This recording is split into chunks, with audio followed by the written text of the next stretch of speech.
வணக்கம் நண்பர்களே. நம்ம சேனலில் ரிவ்யூ வந்து ரொம்ப நாளாச்சு. கொஞ்சம் சப்போர்ட் வேண்டி கிடக்கு. எனக்கு சப்போர்ட் பண்ணுங்க.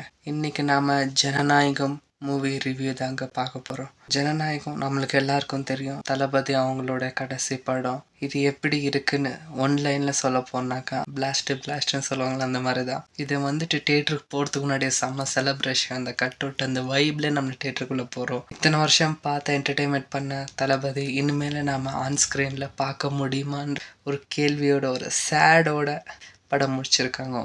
எனக்கு இதில் பிடிச்சது என்னன்னாக்கா விஜய் அண்ணாவோட ஆக்டிங் அப்படியே இருக்குது. அதில் எதுவும் இல்லை. அவர் போட்ட ஸ்டெப்ஸாக இருக்கட்டும், அவர் பேசுகிற டைலாக் டெலிவரி ஆகட்டும். பை சொல்ல போனாக்கா ஹீரோனி அவங்க கொடுத்துருக்க ரோல டீசெண்டாக பண்ணியிருக்காங்க. நம்மளால் ஆல்ரெடி அந்த படத்தை தேட்டரில் பார்த்துட்டோம். நானே இப்போ தான் ரிவ்யூ போட்டுக்கிறேன். ஸோ உங்களுக்கே கதை என்னன்னு தெரிஞ்சுட்டுக்கும். ஓவராலாங்க இது மறக்க முடியாத ஒரு மூவி.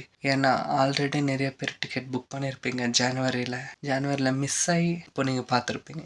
நான் கூட டிக்கெட் புக் பண்ணியிருந்தேன். எனக்கு ரீஃபண்ட் கூட கிடைச்சிச்சு. நன்றி. இப்போ போனேன். செம்ம வைபுங்க. அந்த தியேட்டரில் பார்க்கவே செம்ம வைபு. இன்னொரு சேடான விஷயம், எல்லாருக்கும் தெரியும் இது லீக் பண்ணி விட்டான். ஆனால் லீக் பண்ணியிருந்தாலும் இப்போதைக்கு எவ்வளோ கோடி கிராஸ் ஆகி நிற்குதுன்னா இட்ஸ் பிக் அச்சீவ்மெண்ட் தாங்க. ஸோ முடிஞ்ச வரைக்கும் தியேட்டரில் போய் பாருங்க. ஏன்னா இதுக்கு மேலே நம்ம ஆன் ஸ்க்ரீனில் இந்த மாதிரி படத்தை பார்ப்போமான்னு தெரியல. செலிப்ரேஷன் செம்மையாக இருந்துச்சு. தேங்க்யூ நண்பர்களே. இது வரைக்கும் என்ன கேட்டிங்கன்னா நன்றி. நீங்கள் சப்போர்ட் பண்ணிங்கன்னா கண்டினியூ வீடியோ பண்ணுறேன். சப்போர்ட் நீங்கள் எல்லோரும் பண்ணிங்கன்னா உங்களோட சேர்ந்து எனக்காக நீங்கள் இருக்கீங்க பண்ணுறேன், இல்லைனாலும் பண்ணுறேன். இதோட தளபதி சார் சிஎம் சார் ஆயிட்டார். One last review. ஜனநாயகன்